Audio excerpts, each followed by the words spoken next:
சாபமாக்கப்பட்ட உன் வாழ்வு வரமாக மாறும் சமயத்தில் இந்த பதிவை கேட்காமல் போவது சரியா? இந்த பதிவை கேட்ட 2 நாளில் நீங்க சந்தோஷமான விஷயத்த செய்தே ஆகணும். ஒரு பேப்பரை எடுங்க, அதுல 2 கோடை கிழிங்க.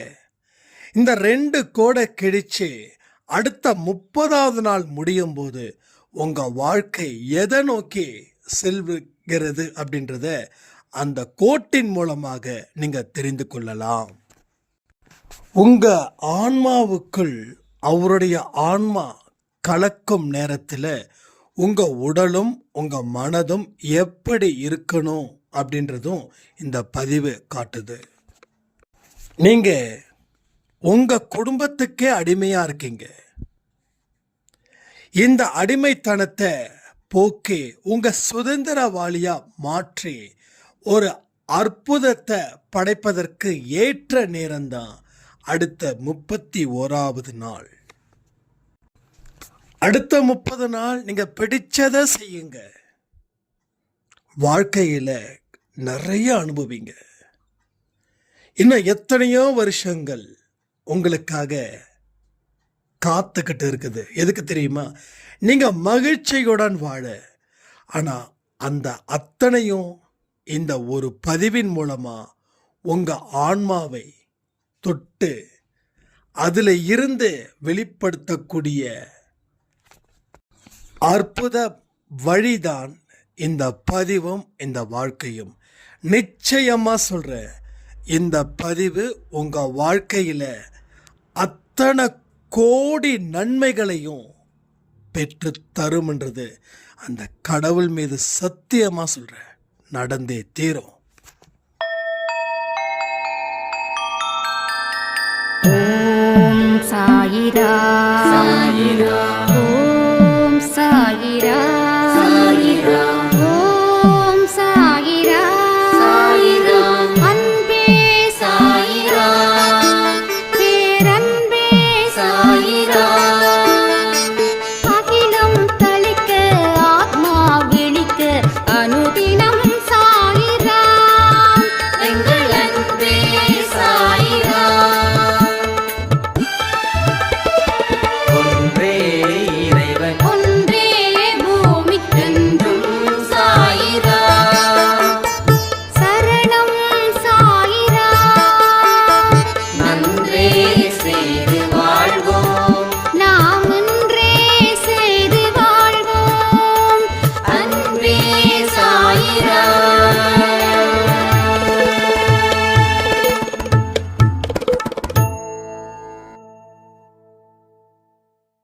சாய்ராம். என் உயிரின் உயிரானவர்களே, வரமா சாபமா? நீங்க உங்க வாழ்க்கை வரமா சாபமா? உங்களால சட்டுன்னு என்ன பதில் சொல்ல முடியும் அப்படின்றத இந்த கமெண்ட்ல போஸ்ட் பண்ணுங்க. நிறைய பேருக்கு இந்த வாழ்க்கை ஒரு சாபமா அமைஞ்சிருக்குது. சாபமா அமைஞ்சவங்க வாழ்க்கையோட அறிகுறிகள் 24 மணி நேரமும் நோயும் துன்பமும் வறுமையும் கடன்களும் குழப்பங்களும் மன ரீதியா இருக்கக்கூடிய சித்திரவதைகளும் தொடர்ந்து இருந்துகிட்டே இருக்கும். இதுதான் சாபத்துக்கு உண்டான அறிகுறிகள். நிறைய மனுஷனோட வாழ்க்கையில காசு இருக்கும், நோயும் இருக்கும். இன்னும் சில மனுஷங்க கிட்ட ஆரோக்கியம் இருக்கும், கடன் இருக்கும். எல்லோருக்குமே ஒரு நிரந்தரமான சாபத்தை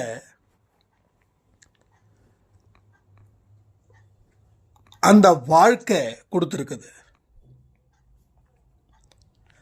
இதுல இருந்து வெளிவர மனிதன் விழி பிதுங்கி நிற்கிறான். எப்படி இந்த வாழ்க்கைய நான் சிறப்பாக்கிக்கிறது?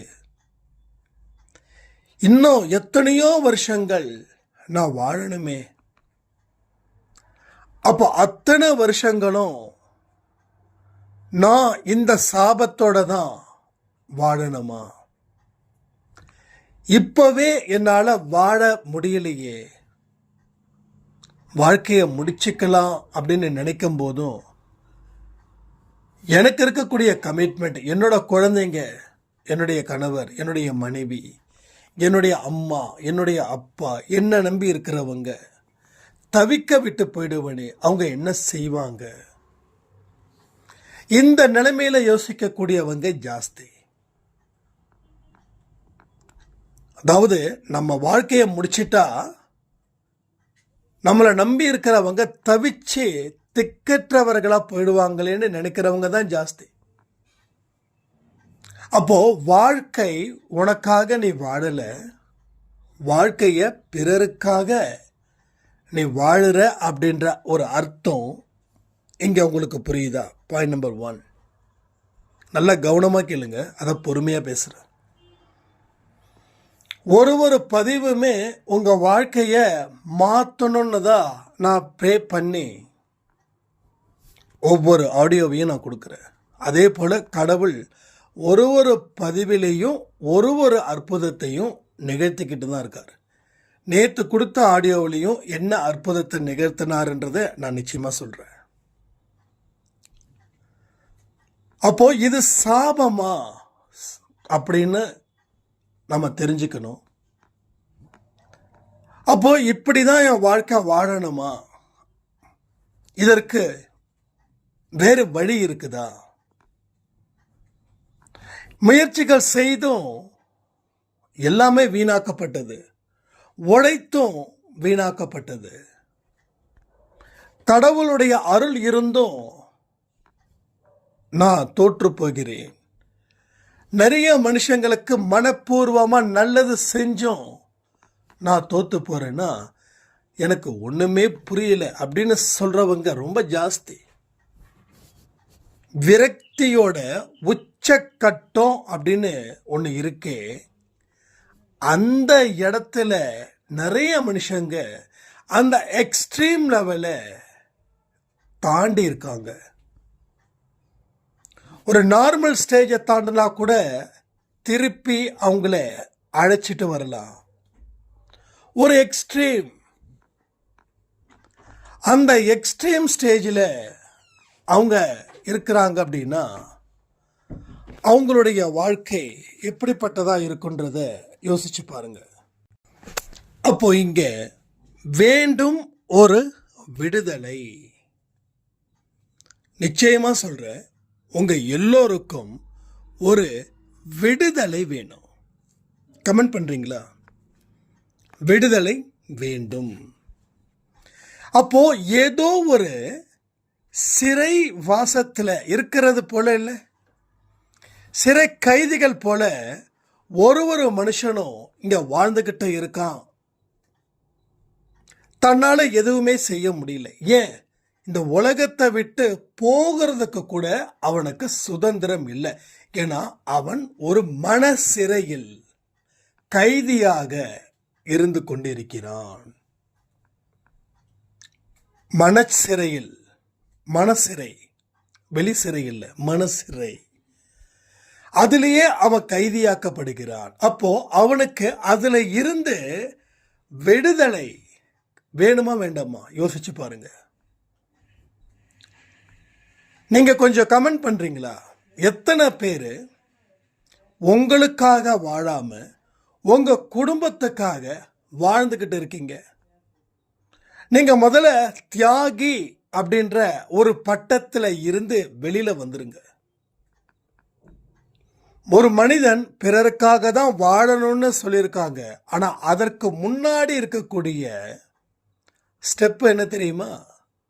உனக்காக நீ வாழு, அப்பதான் பிறருக்காக நீ வாழ முடியும்.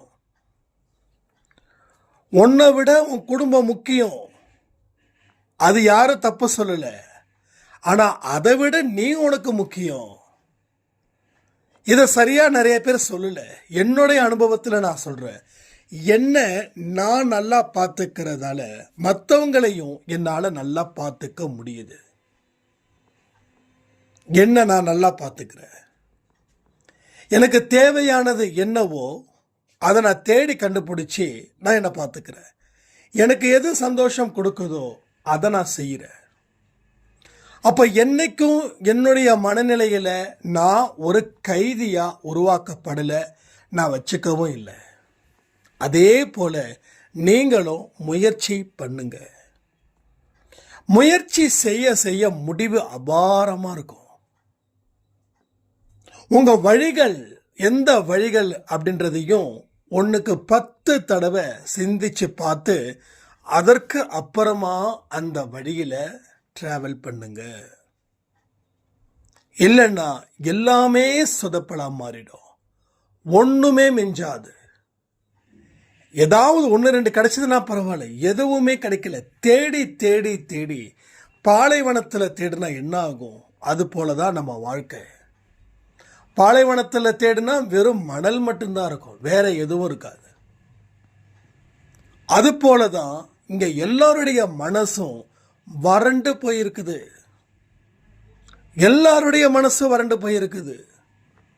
மனசுல ஒரு குளிர்ச்சி இல்லை, மனசுல ஒரு சாந்தம் இல்லை.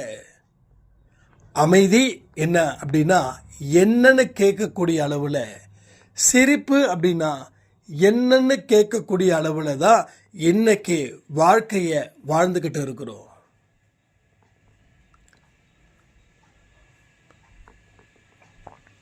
நிறைய பேரோட வாழ்க்கை கண்ணீராகவே தொடருது.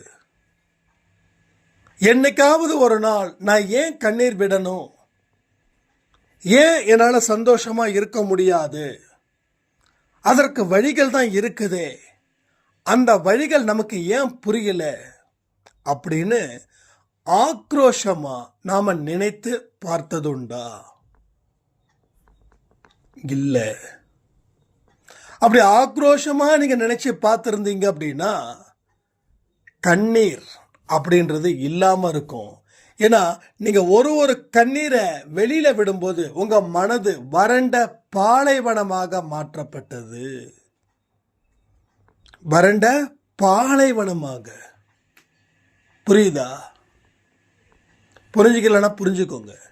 நீங்க வெளியில சிந்தின கண்ணீர் என்னாச்சு? ட்ரை ஆயிடுச்சு, வெளியில விட்டுட்டீங்க. கண்ணீரை வேஸ்ட் பண்ணிட்டீங்க. ஒரு தொட்டியில ஒரு 10 குடம் தண்ணி இருக்குது. அது இருக்கிற வரைக்கும் தொட்டி குளுமையா இருக்கும். அந்த தண்ணீரை வெளியில எடுத்துட்டீங்கன்னா என்ன ஆகும்? அந்த தொட்டி வறண்டு போயிடும். அதே போல நீங்க சிந்தின கண்ணீர் முழுவதுமாக வெளியில போய் மனது வறண்ட இடத்துல போயிடுச்சு, வறண்ட பாலைவனமாக்கப்பட்டது. அதனால எங்கேயும் அதுல பயன் பெற முடியாத அளவுக்கு அந்த மனது இருக்குது. மனது என்னைக்குமே குளிர்ச்சியா இருந்தாதான் நல்ல வாழ்க்கையை வாழ முடியும். ஒரு 10 வயசுல இருக்கக்கூடிய குழந்தையோட மனசு குளிர்ந்து இருக்கிறதால தான் அந்த குழந்தை சுட்டித்தனமா செயல்படுது.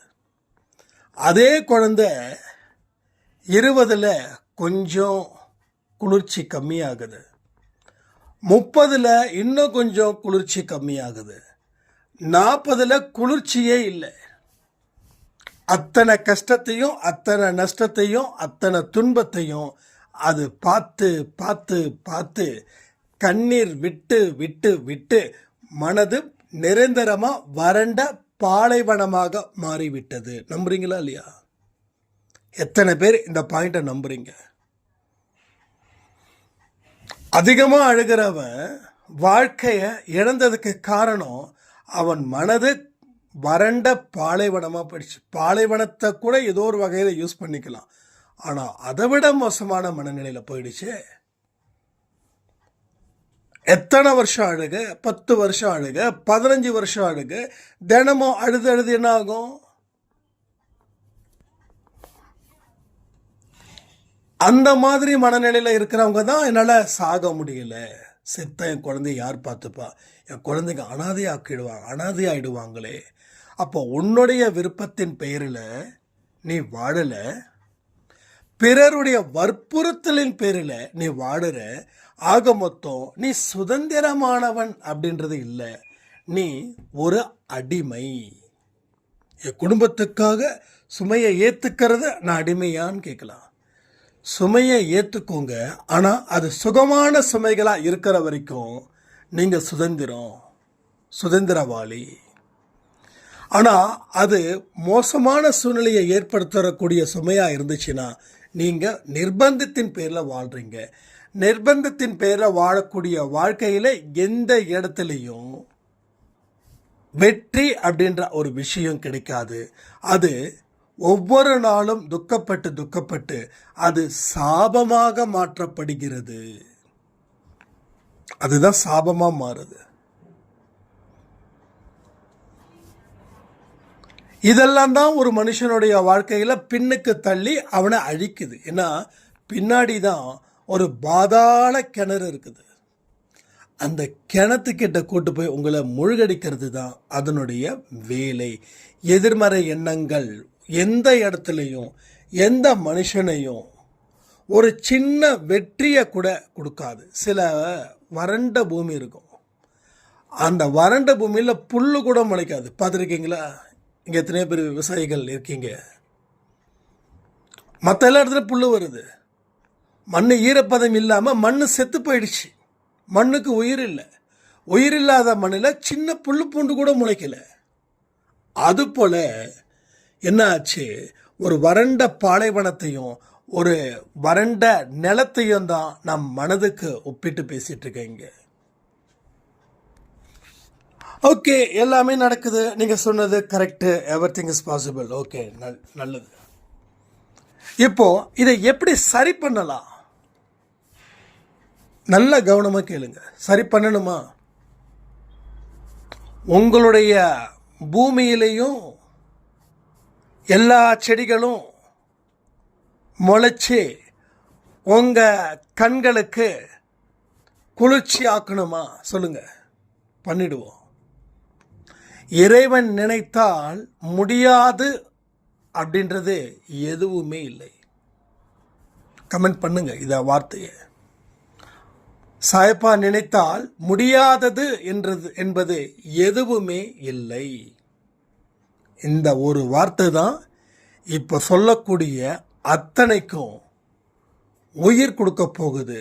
உங்கள் வாழ்க்கையை வளத்தை பார்க்க போகுது.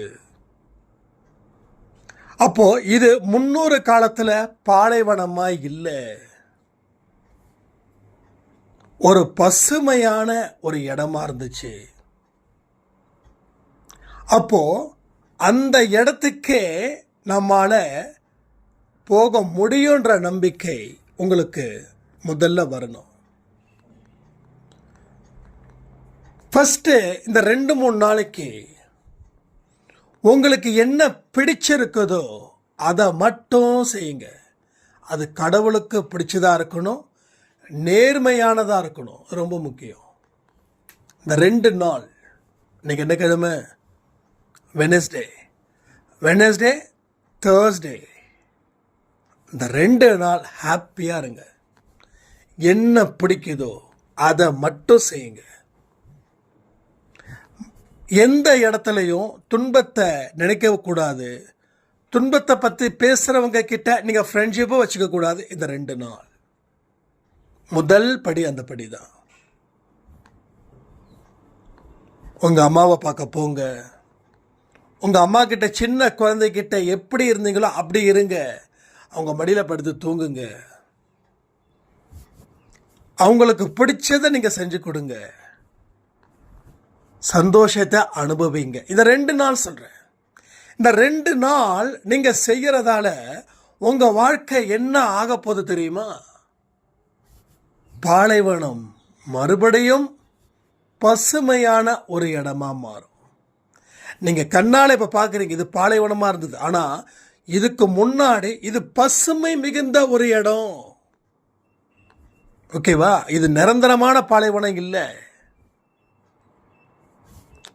இது நிரந்தரமான பாலைவனம் இருந்துச்சுன்னா நம்ம வாழ்க்கை முடிஞ்சிருச்சுன்னு நான் சொல்லுவேன். இல்லை, இதுக்கு முன்னாடி இந்த இடம் பாலைவனமாக இல்லை. இந்த இடத்தோட உண்மை என்ன அப்படின்னா, இது எல்லாமே ஏற்றுக்கொள்ளும் ஒரு இடம், ஏற்றுக்கொண்டு அதை சரிப்படுத்தி உயர்ந்த வாழ்க்கையை வாழக்கூடிய ஒரு இடம், சாபத்தை வரமா மாற்றக்கூடிய ஒரு அற்புத அதிசய இடம். இத நாம கொஞ்ச நாளைக்கு கண்ணும் கருத்துமா பாதுகாத்துக்கிட்டு அதற்கு தேவையானதை செய்தா அது இன்னமும் பெரிய அளவில் வளர்ச்சியை கொடுக்கக்கூடிய இடம். இனி சுதந்திரமான மனிதனா நம்ம இருக்கலாம், ஒரு புது மனிதனா உருவாகலாம். நம்முடைய சந்தோஷம் அளவில்லாத சந்தோஷமா மாறும். என்னோட மனநிலையில ஒரு பெரிய நம்பிக்கையை ஏற்படுத்தும். அது இங்க இருக்கிற அத்தனை பேருக்கும் அந்த சந்தோஷத்தையும் கொடுக்க முடியும். அப்படி அதுக்கு தேவை இந்த 2 நாள், இன்றும் நாளையும். இல்லை, இந்த பதிவை நீங்கள் அடுத்த வாரம் கேட்டிங்கன்னா 2 நாள் வச்சுக்கோங்க. 2 நாளைக்கு மேலே செய்ய வேண்டாம். நீங்கள் இந்த 2 நாள் சார்ஜ் பண்ணிக்கிறீங்க. உங்கள் மொபைலில் பேட்ரி ட்ரை ஆகிடுச்சு, கிட்டத்தட்ட 1 வாரம் ட்ராவலிங் இருந்தீங்க, இந்த ஃபோனை ஆன் பண்ணவே முடியல. வீட்டுக்கு வந்த உடனே என்ன பண்ணுவீங்க? முதல்ல மொபைல் சார்ஜ் போடுவீங்க. ஒரு அரை மணி நேரத்துக்கு டிஸ்டர்ப் பண்ணவே மாட்டீங்க, அதுக்கப்புறமா தான் யூஸ் பண்ணுவீங்க. ஸோ 2 days சார்ஜ் ஏற்றக்கூடிய நேரம். ஏன்னா இத்தனோடு மொபைலுக்கு 1 மணி நேரம் தேவைப்படுது. அப்போ நம்ம உடம்புல இருக்கக்கூடிய செல்களுக்கு 2 நாளாவது தேவைப்படாதா? அதுக்கு தான் இந்த 2 நாள். அதற்கு அப்புறமா என்ன செய்யணும் அப்படின்றத பொறுமையாக யோசிங்க, நிதானமாக யோசிங்க. அதாவது வரம், ஒரு பேப்பரை எழுதிக்கோங்க, வரம், இன்னொரு பக்கம் சாபம், 2த்துக்கும் ரூட்டு போடுங்க. சும்மா ட்ராப் பண்ணுங்க, டிராயிங் பண்ணுங்க, வரைஞ்சி விடுங்க. அதில் வரத்துக்கு போகிற பாதை பச்சை கலரும், சாபத்துக்கு போகிற பாதை கருப்பு கலரையும் கோடு போடுங்க. அதில் ஒவ்வொரு கோடாக கிழிங்க. நீங்கள் வரத்தை நோக்கி போகிறீங்களா, சாபத்தை நோக்கி போகிறீங்களா? தினந்தோறும் 30 நாளைக்கு கொடுக்குற கணக்கு வச்சுக்கோங்க. அப்போது அந்த நாள் எண்டில் எந்த கோட்டு மேலே நீங்கள் அந்த கோடு கிழிக்கிறீங்களோ அதை பொறுத்து அந்த நாளை நீங்கள் வரமாக மாற்றினீங்களா, சாபமாக மாற்றினீங்களான்னு. உங்கள் பிரச்சனைகளை பார்த்து பயப்பட வேண்டாம். நீங்கள் சந்தோஷமாக இருக்கிறத வச்சு பச்சை கலரா இல்லை கருப்பு கலரான்றதை கோடு போட்டுக்கிட்டே வாங்க. இப்போ எத்தனை கோடு? மொத்தம் 30 கோடு டோட்டல். ஒன்று பச்சை, ஒன்று ஒரு நாளைக்கு ஒரு கோடு தான் போடணும். ஒன்று வரத்துக்கு கூடா இல்லை சாபத்துக்கு கூடா. அப்போ ஏதாவது நினச்சி நீங்கள் வருத்தப்பட்டீங்க அப்படின்னா அந்த வருத்தம் அரை மணி நேரத்துக்கு மேலே இருந்துச்சுன்னா அது சாபத்துக்கு உண்டான கோடு. ஆனால் அந்த நாள் முழுக்க உங்களை சாயப்பாக்கிட்டையும் உங்ககிட்டையும் நல்லா புரிஞ்சுக்கணும், சாயப்பாக்கிட்டையும் உங்ககிட்டையும் தக்க வச்சுக்கிட்டிங்கன்னா அந்த பச்சை கோட்டுக்கு மேலே கோடு. இப்போ கண்ணால் நீங்கள் பார்க்க முடியும் நீங்கள் எதை நோக்கி போகிறீங்க, உங்கள் பயணம் எங்கே போய் முடிய போகுது அப்படின்னு. இதை தான் நாம் சாபத்தை வரமாக மாற்றி அந்த வரத்தை மேலும் மேலும் வரமாக மாற்றுவதற்கு உண்டான வழிமுறைகள். அப்போ இந்த ஒரு ஆடியோவை கேட்டுட்டு அடுத்த 4 நாளைக்கு ஆடியோவை கேட்கலன்னா நீங்கள் எனர்ஜி லாஸ் ஆகிடுவீங்க. நான் மிரட்டல, உண்மையை தான் சொல்கிறேன். ஏன்னா ஒவ்வொரு ஆடியோவும் அதனுடைய கண்டினியூஷன் பேஸ் பண்ணியும் இருக்கலாம், இல்லை செப்பரேட்டான ஒரு சப்ஜெக்டை பேஸ் பண்ணியும் இருக்கலாம். ஏன்னா கொடுக்குற எனக்கு தெரியாது, எல்லாமே நம்மளை உருவாக்கின அவருக்கு தானே தெரியும். ஸோ இந்த விளையாட்டை சந்தோஷமாக விளையாடுங்க. நீங்கள் எல்லாமே பிளேயர்ஸ், நீங்கள் ஆடியன்ஸ் இல்லை, நீங்கள் பிளேயர்ஸ். உங்களை பார்க்க இந்த உலகம் காத்துக்கிட்டு இருக்குது.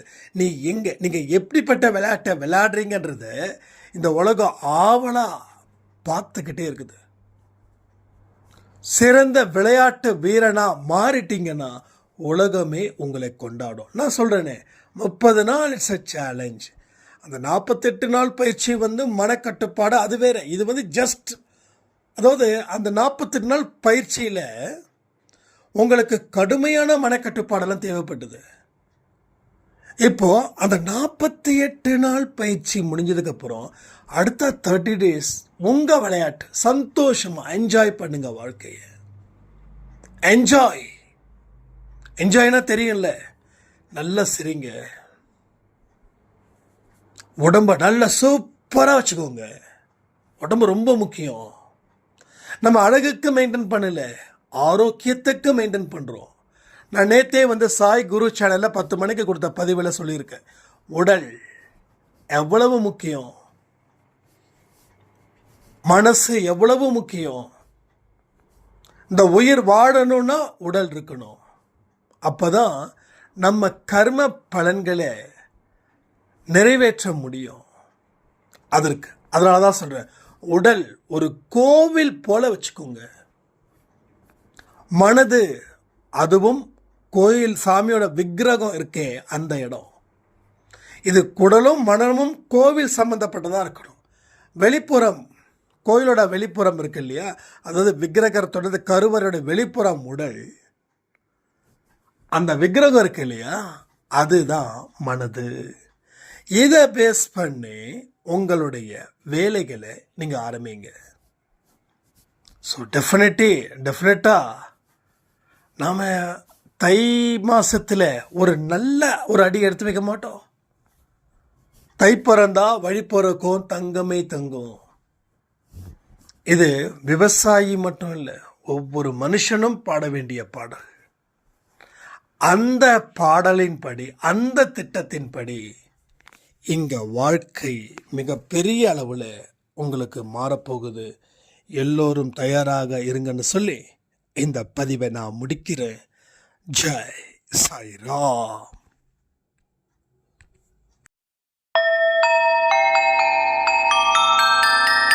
ஓம் சாயிரா.